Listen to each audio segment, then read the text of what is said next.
다 같이 예수로 나의 구주 삼고 찬양하고 목사님 말씀 듣겠습니다.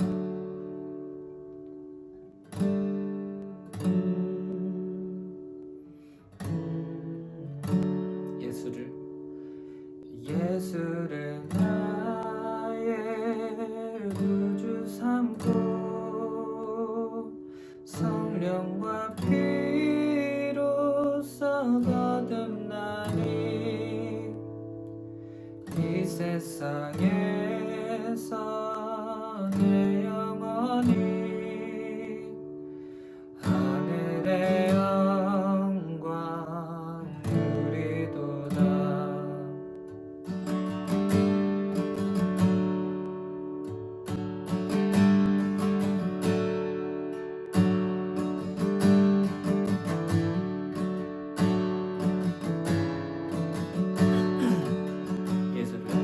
예수를 나의 구주 삼고 성령과 피로써 거듭나니 이 세상에서 내 영혼이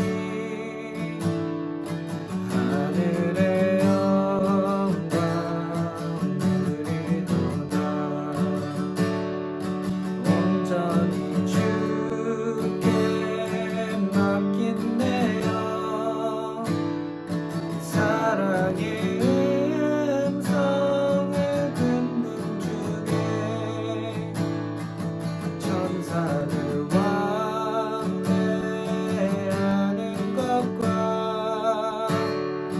하늘의 영광 누리도다. 이것이 나의 간증이요 이것이 나의 찬송일세. 나 사는 동안 끊임없이 구주를 찬송하리로다. 주 안에 기쁜 누림으로 마음의 풍랑이 잔잔하니 세상과 나는 간 곳 없고 구속한 주만 보이는가. 이것이 나의 간증이요 이것이 나의 찬송일세. 나 사는 동안 끊임없이 주를 찬송하리로다. 이것이 나의 간증이요 이것이 나의 찬송일세. 나 사는 동안 끊임없이 구주를 찬송하리로다.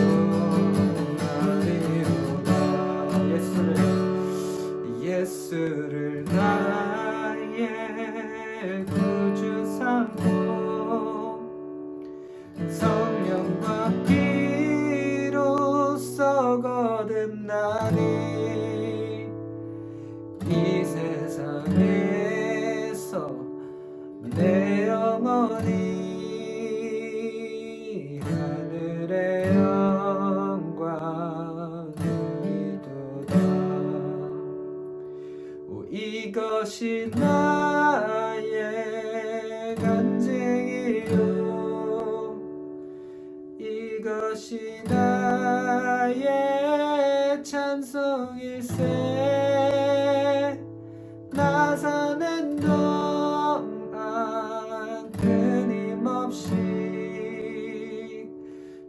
구주를 찬송하리로다.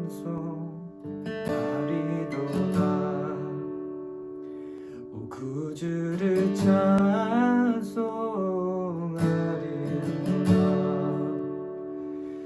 구주를 찬송하리로다.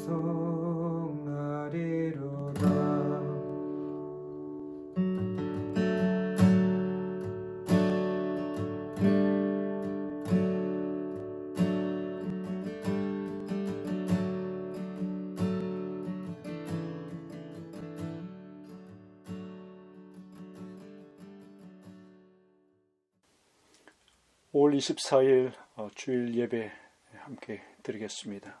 기도하겠습니다. 살아계신 하나님, 주님 앞에 나옵니다. 이 시간을 복되게 하시고 거룩한 주님의 임재 가운데 내 주님을 영화롭게 할 수 있도록 하시옵소서. 성령 하나님, 지금 우리의 예배 영이 되시옵소서. 내 주님께만 향하게 하여 주시옵시고 주께서 하나님의 백성들에게 주고자 하는 그러한 은혜의 시간 되게 해 주십시오. 예수님 이름으로 기도하옵니다. 아멘. 우리 함께 사도신경으로 우리의 신앙 고백하도록 하겠습니다.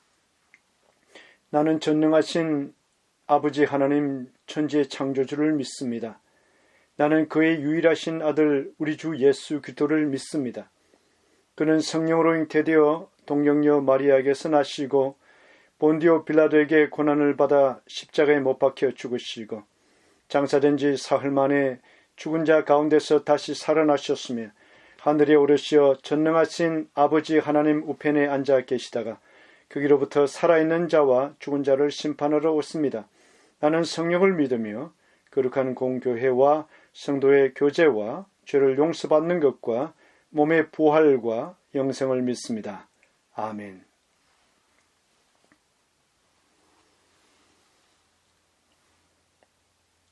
오늘 함께 나눌 하나님의 말씀은 고린도후서 8장 9절 말씀입니다. 고린도후서 8장 9절 말씀이요. 같이 읽겠습니다. 우리 주 예수 그리스도의 은혜를 너희가 알거니와 부요하신 이로서 너희를 위하여 가난하게 되심은 그의 가난함으로 말미암아 너희를 부요하게 하려 하심이라. 오늘은 위대한 교환이라 하는 제목으로 말씀을 나누겠습니다. 예수 그리스도의 성육신은 엄청난 사건입니다.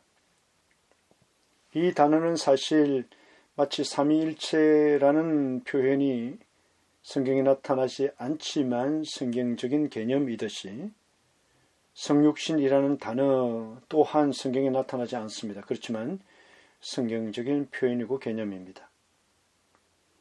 이 성육신 개념을, 이 진리를 아주 극명하게 잘 나타내는 성경 구절이 하나 있습니다. 요한복음 1장 14절 말씀이에요.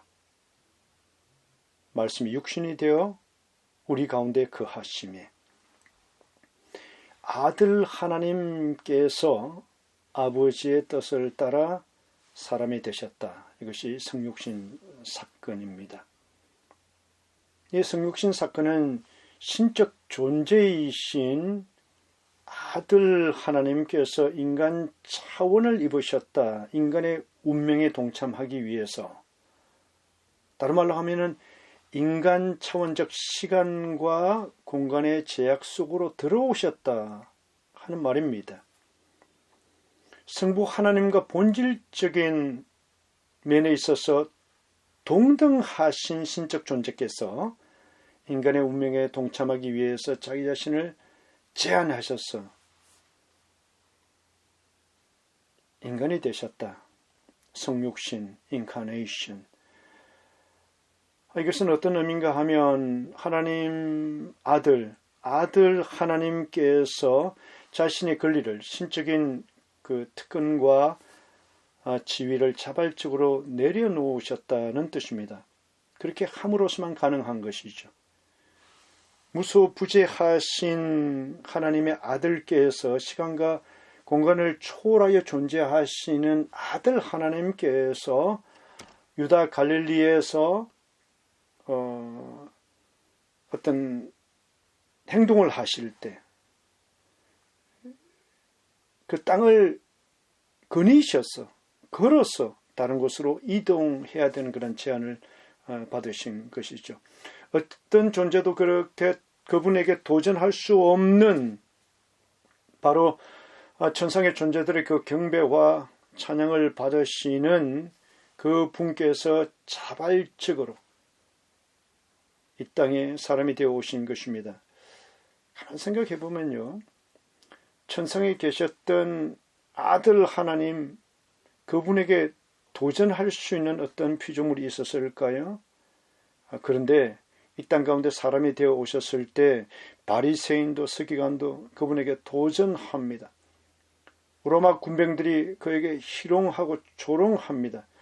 전지전능하신 아들 하나님께서 그분의 신적 지위와 특권을 자발적으로 내려놓으시고 이 땅에 사람이 되어서 오셨기 때문에 이것이 가능한 현상이었습니다. 그렇다면 천상의 존재들에게 경배와 존귀를 받으시던 그분께서 지극한 부여를 포기하시고 이 땅 가운데 오신 어떤 목적이 있을 거예요. 어떤 목적으로? 그것이 무엇인가? 오늘 성경 본문은 우리 주 예수 그리스도의 은혜를 너희가 알거니와 그 목적을 설명하고 있습니다. 부요하신 이로서 너희를 위하여 가난하게 되시면, 그렇습니다. 부요하신 이로서 천상의 존재들의 경배와 찬양을 받던 그 부요하신 자로서 너희를 위하여 가난하게 되심은 그의 가난함으로 말미암아 너희를 부요하게 하려 하심이라. 아들 하나님은 우리가 넘볼 수 없는 그런 존귀한 영광스러운 그런 분이셨습니다. 신적 존재 반열, 그 클래스에 계시던 그 부요에서 인간 반열 클래스로 가난하게 되셨어요. 창조주께서 신적 영광과 특권을 버리고 제한된 창조물의 반열로 낮아지신 거예요. 왜요? 오늘 이 말씀에 보니까 너희를 부요하게 하려 하심이라. 구약 성경에는 어떤 실체의 그림자를 묘사하는 부분이 많아요. 그림자를 다루고 있고 그 그림자가 어떤 실체에서 온 그림자인지, 이 그림자인 진리는 과연 어떠한 모습을 지니고 있는 실체인지 그것을 숨겨놓은 채 그렇게 묘사하는 구절이 많습니다. 그렇죠. 그림자라는 것은 어떤 실체가 있기 때문에 그 실체를 비추는 어떤 모습 아닙니까? 그림자를 가지고 실체를 추측하기에는 사실 쉽지는 않습니다. 그림자 자체로는 그렇습니다. 그림자 단어 하나, 구약에서 나타나는 이 단어를 오늘 주목해 보기를 원합니다. 히브리어 단어 고엘이라는 단어입니다. 고엘. 구약 성경의 근족, 가장 가까운 혈족을 나타낼 때 고엘 이렇게 사용합니다. 그 고엘의 역할은 기업 물을 자라고 성경에 나타나 있습니다. 이런 걸 한번 상상해 볼까요? 고대 이스라엘 사회에 이제 하루 어떤 가뭄이 극심하게 몰아친 어떤 기간에 농작물이 다 말라 죽는 그러한 극심한 기근에 시달렸습니다. 그때 어떤 유대인이 있었는데 그 가난을 견디지 못해서 다른 가족들을 살리고자 자기 자신을 노예로 팝니다. 그래서 생긴 돈으로 이제 남아있는 가족들을 생계를 유지하는 일이 번번했죠. 그렇게 노예로 팔렸을 때, 노예 신분이 되었을 때, 그 유대인 노예 신분에 떨어진 그 사람을 다시 되살 수 있는, 노예 신분에서 다시 자유민으로 해방시킬 수 있는 누군가가 있으면 좋겠죠. 그때 가까운 혈족 가운데 어떤 재력이나 경제적인 여유가 있고 몸값을 지불할 마음이 있는 그런 친족이 있을 때 노예 팔린 형제의 몸값을 지불하고 다시 되사는 그 사람을 고엘이라고 불렀습니다. 이 고엘의 의무에는 구약에서 3가지 정도로 나오는데 좀 더 디테일하게 말할 수 있지만 한 3가지 정도로 대충 가난한 친족이 가난 때문에 땅을 팔아야 했을 때 땅을 되찾은 일에 이 고엘이 등장합니다. 두 번째는 근족이 노예가 되었을 때 돈을 지불하고 그 노예를 해방시키는 그 일에 친척인 누군가가 등장합니다. 또는 부당한 피해를 당했을 때 복수할 책임도 이 고엘이 감당하게 되죠. 고엘의 자격은 첫 번째 친족이어야 했습니다. 혈연적 관계에 있는 가까운 사람. 두 번째는 능력이 있어야 돼요. 기업을 모르는, 억울함을 해소해 주는, 돈을 지불하고서 노예 상태에서 빼내올 수 있는 그런 능력자여야 했습니다. 뿐만 아니라 마음이 있어야 했어요. 같은 친족이고 또 경제적인 여유가 있지만 그럼에도 불구하고 저 사람을 노예 상태에서 해방시키기 위해서 내 돈 쓰기 싫다.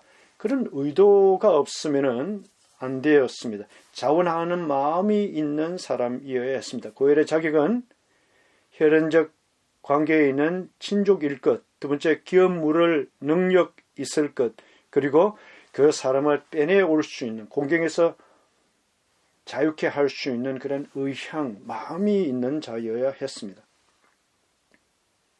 성육신 사건은 하나님의 아들께서 우리의 고엘이 되어 오신 사건입니다.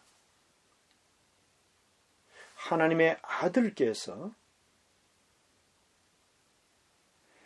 하나님이신 아들께서 육신을 입고 있는 우리의 고엘이 되어 오신 사건, 이것이 성육신 사건입니다. 우리의 질문은 과연 그분은 우리의 고엘이 되기에 합당하신가 하는 것입니다. 왜냐하면 고엘이 되기 위해서는 우리의 근족, 친족이어야 돼요. 우리는 혈과 육을 입고 있습니다. 아들 하나님께서 천상에 하나님으로 남아있는 한에 있어서는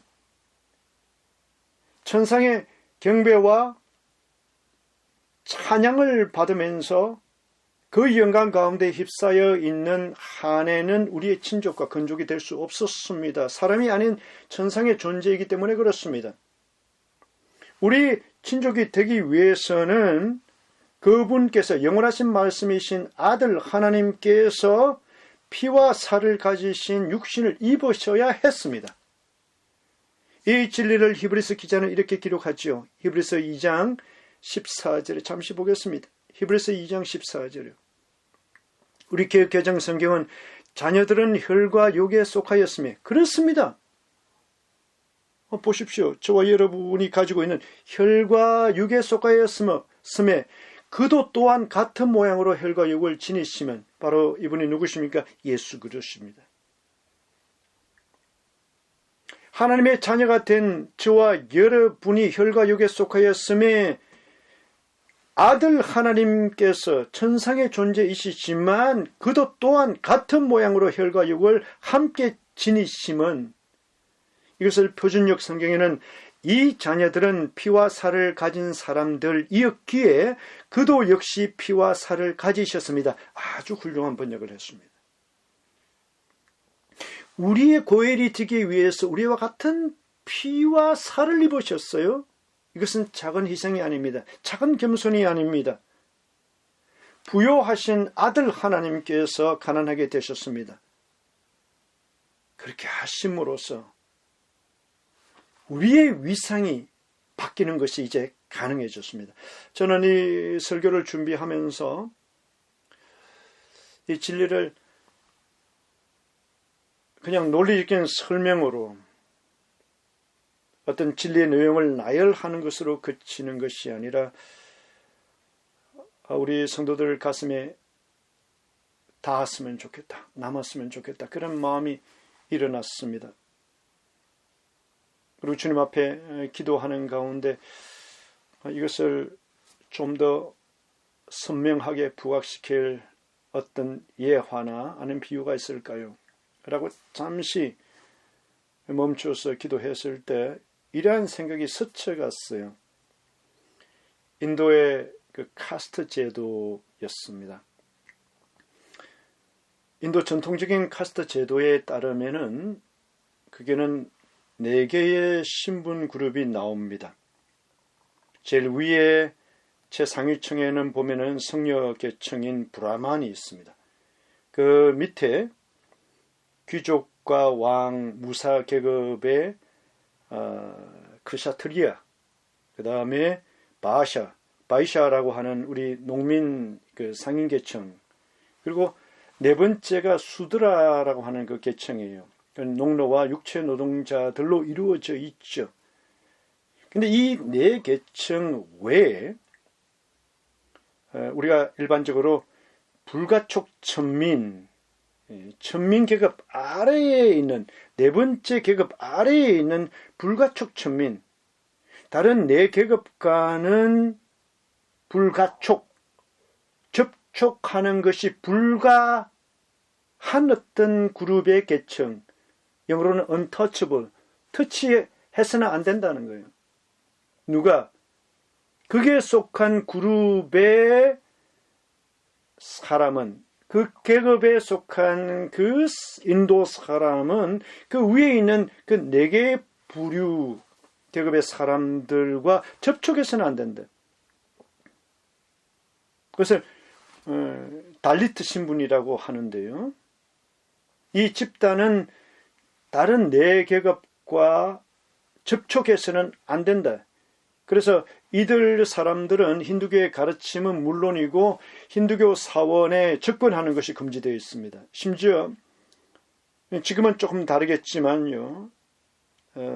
고대 인도 사회에서는 힌두교 경전을 이 불가촉 천민 집단에서 힌두교 경전을 펴서 눈으로 보는 것이 발각이 되면 눈을 빼버렸다고 했고요. 경전에 대해서 언급을 했을 때 그 혀를 뽑아버리는 처벌을 당했고, 또한 실수로 이 불가촉 천민 집단에 해당되는 이 신분의 사람이 상위 집단의 그 카스트 사람과 접촉을 하면 접촉한 그 부위를, 그 신체 부위를 잘라내 버렸다, 이렇게 기록이 되어 있습니다. 지금은 달라졌지만 그래도 여전히 이러한 잔재가 인도 사회에 남아있다라고 해요. 2018년 2년 전에 57세의 부유한 인도 남자가 그의 딸이 불가촉 천민 출신의 남자와 결혼을 강행하자 분노하여 가문의 명예를 더럽혔다면서 전문 암살자를 고용합니다. 그리고는 이미 임신 중이던 딸이 바라보는 앞에서 칼로 찔러 죽이는 그러한 사위를 죽이는 그런 살해 사건이 일어난 것을 제가 읽은 적이 있습니다. 이것이 우리에게 일어난 일입니다.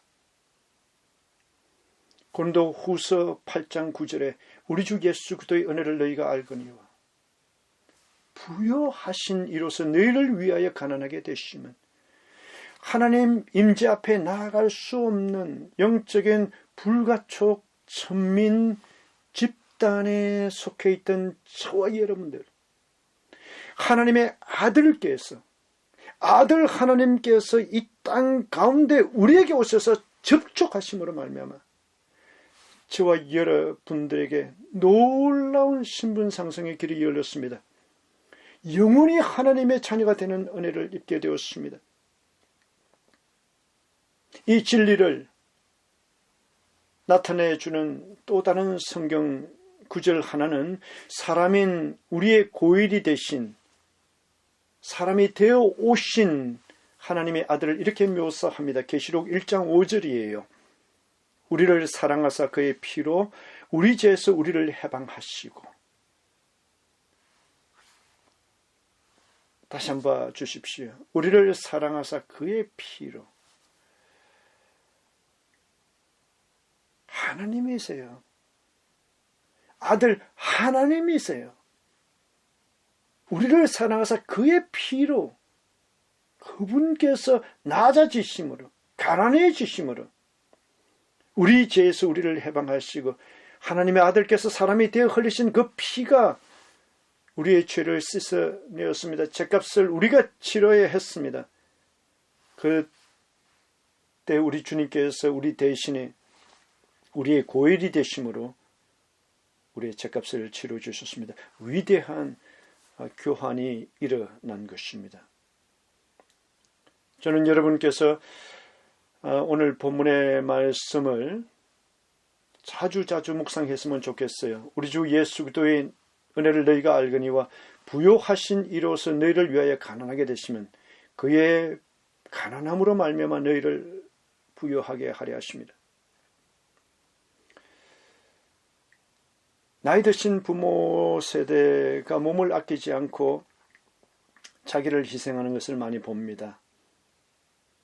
우리 주위에도 있고 바로 우리 앞서간 부모들, 왜 그러는가요? 목적이 있을 것입니다. 자식 교육을 위해서, 자식에게 가난을 대물림하지 않기 위해서, 다른 말하면 부유하게 하려고. 왜 주님께서 아들 하나님께서 성육신 하셨는가? 왜 신적 영광과 특권을 누리시던 부요하신 주께서 바로 영광의 존재이신 그분께서 천상의 지위를 버리시고 자신을 제한하는 선택을 하셨나? 왜 사람의 반열로 내려오셨을까? 그의 가난함으로 말미암아 너희를 부요하게 하려고, 우리를 부요하게 하기 위해서 천상의 왕자로 계시던 그분께서 이 땅에 오셨습니다. 그분이 하늘의 삼위일체 제2격으로서 아들 하나님으로 계실 때 그분에게 도전할 수 있는 세력이 있었을까요? 절대 그런 일은 있을 수가 없었습니다. 그러나 주님께서 성육신 하심으로 말미암아서 우리를 염두에 두고 부욕해 하시려고 침뱉음과 조롱을 당하셨으며 채찍맞아 살점이 떨어져야 했으며 가장 잔인하고 고통스러운 십자가 초형에 자신을 드려야 했습니다. 왜 그렇게 하셨을까? 왜 그분의 권리인, 그분의 특권인 그러한 영광의 그 지위를 박탈당하도록 허용하셨을까? 우리를 부욕해 하시기 위해서입니다. 자, 이제 저 여러분들에게 남은 부르심은 이것을 찾아 누리는 것입니다. 주님께서 이미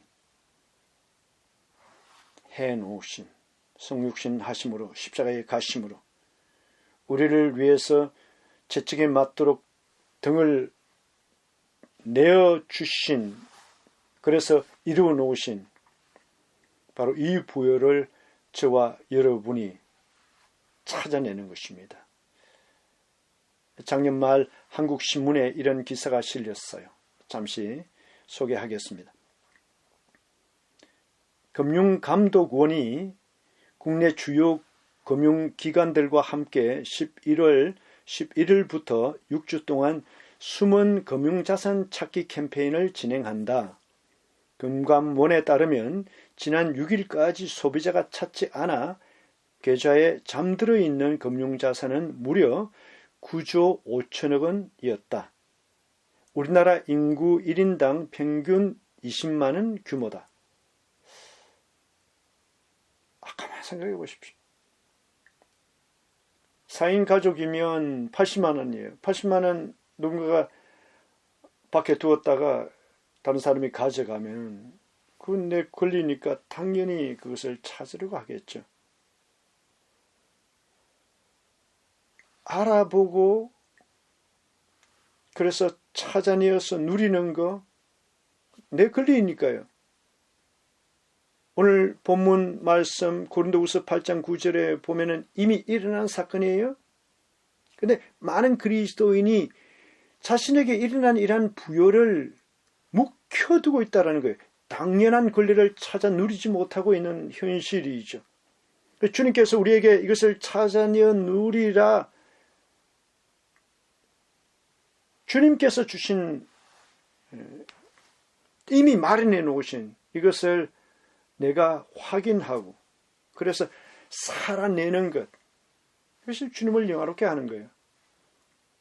제가 이 결론 부분에 고린도후서 8장 9절을 염두에 두면서 여러분들에게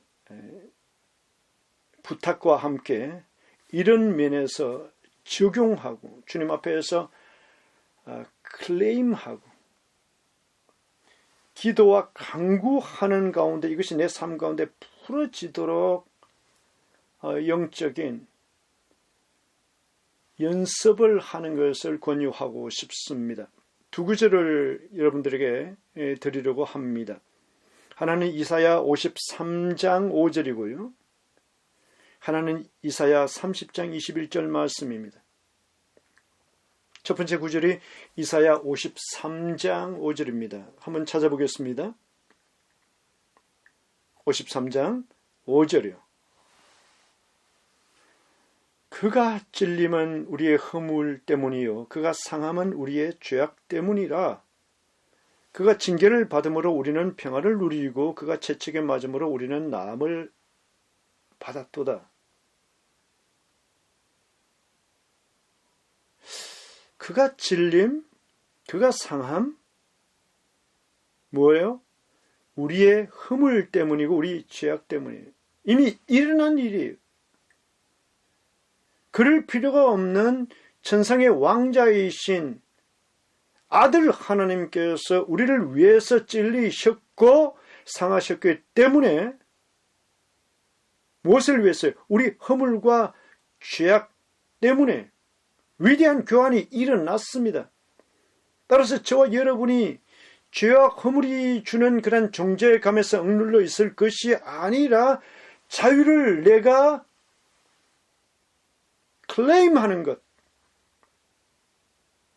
죄책감이 주는 눌림 가운데 살아가는 것이 아니라 죄책감이 없는 상태 가운데서 정죄감으로부터 자유한 상태에서 하나님 앞에서 살아가는 것. 그래서 행복지수가 확장되는 것. 이것이 숨은 금융자산을 찾아내는 것처럼 십자가 은혜 가운데 있는 저와 여러분의 도리입니다. 이어서 볼까요? 그가 징계를 받음으로 우리는 평안을 누리고 억눌림과 압제 얼마나 많이 우리가 경험합니까? 혼돈과 불안과 두려움.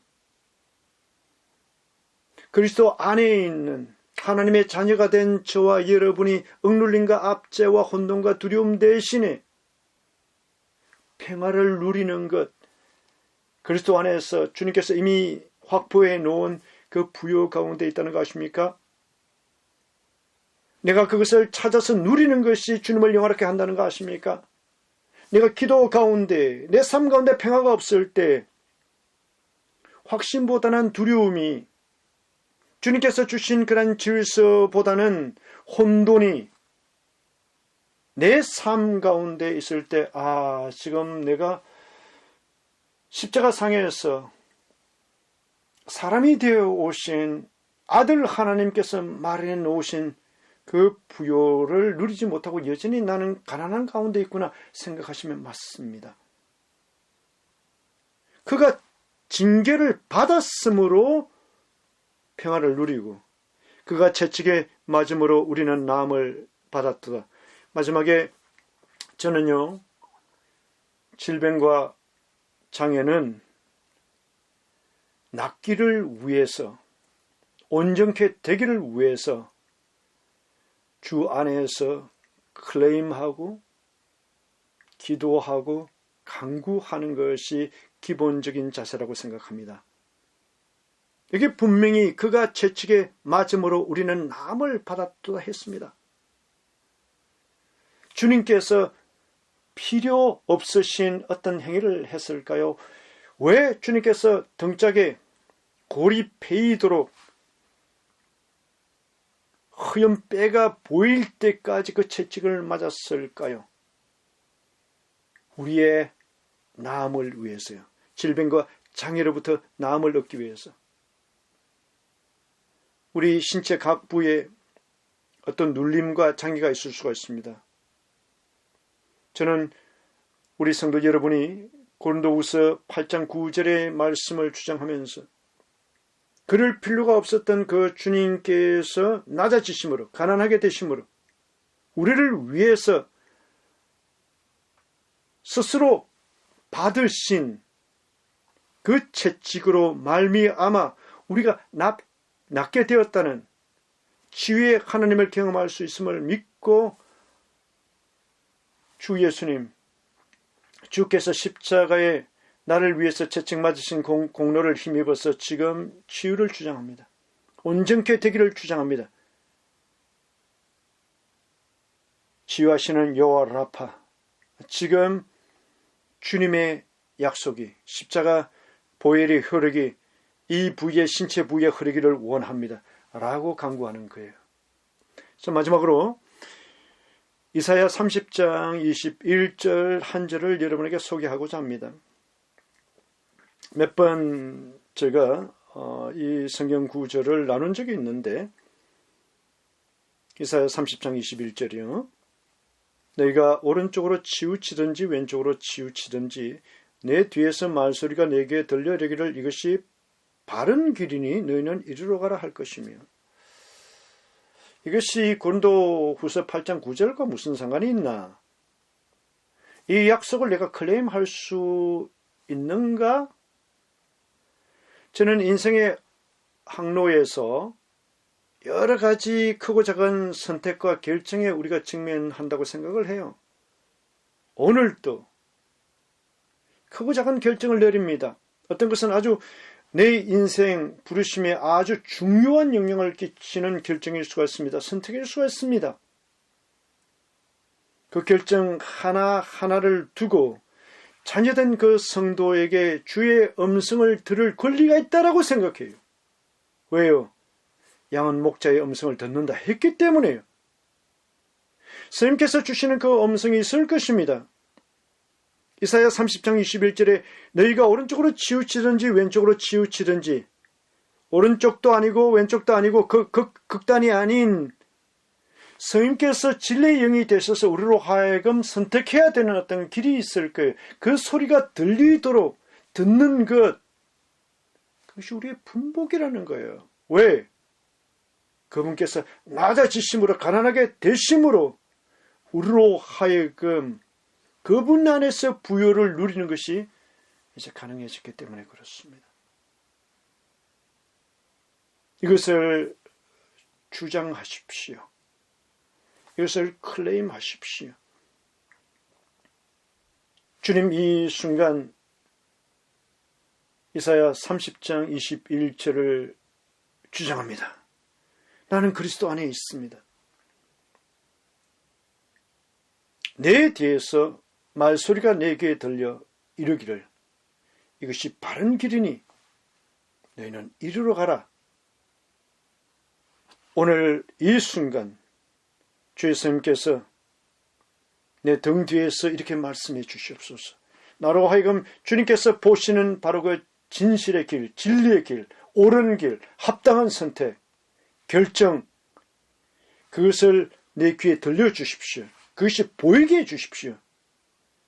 하나님의 자녀인 내가 주님께서 주시는 이 복된 음성을 들음으로 말미암아서 주님을 영화롭게 하기를 원합니다.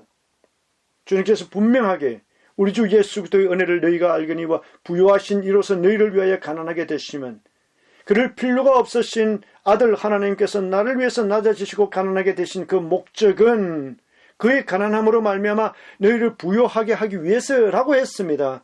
그렇다면 내가 이것을 누려야겠습니다. 주님께서 마련하셨으니 누려야 되겠습니다. 이 누림을 통해서 하나님 나라를 확장시키고 그의 나라와 그의 의를 구하는 가운데 내 주님께 영광을 돌리겠습니다. 이것이 저와 여러분의 부르심인 줄 믿습니다. 이 한 주간 많은 순간순간 선택과 결정 가운데 주님 앞에 나와서 하나님의 자녀된 권세가 가지고 있는 이 정당한 권리들, 숨겨져 있는 부요들 찾아내어서 사용하시는 그런 은혜가 있기를 바랍니다. 잠시 기도하겠습니다. 하나님 아버지, 지혜와 계시형을 더하여 주셔서 오늘 전해진 이 말씀, 아들 하나님께서 이 땅 가운데 낮아지심으로 우리를 위해서 마련하신 이 부요 가운데 들어가게 하여 주시옵소서. 하나님의 백성들 가운데 거룩한 확신을 더하여 주셔서 하나님의 은혜 보좌 앞에 나아가서 이러한 것을 간구하고 요구하고 클레임하는데 능하게 하여 주시옵소서. 때를 따라 돕는 은혜를 간구하고 그 은혜를 입는 것을 두려워하지 않게 하여 주시옵소서. 이것이 바로 내 주님을 영화롭게 하는 일임을 알게 하여 주시옵소서. 주님께서 분명히 약속하셨습니다. 너희가 내 이름으로 무엇을 구하든지 내가 행하리니 이는 아버지로 하여금 아들로 말미암아 영광을 받으시게 하려 함이라. 내 이름으로 무엇이든지 내게 구하면 행하리라 하셨습니다. 이 위대한 엄청난 약속을 인해서 감사를 드립니다. 하나님의 백성들 가운데 담대한 거룩한 확신 가운데 이 한 주간 주님을 누리게 하시고 그래서 주님께 영광을 돌리게 하여 주시옵소서. 예수님 이름으로 기도하옵나이다. 아멘. 아멘.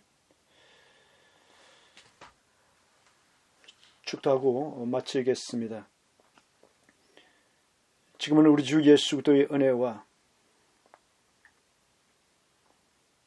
하나님의 사랑하심과 진리이신 성령님께서 우리 등 뒤에서 이것이 바른 길이니 이리로 가라 하는 은혜의 역사가 오늘 예배드린 모든 성도 가운데 영원토록 함께 계실지어다. 아멘.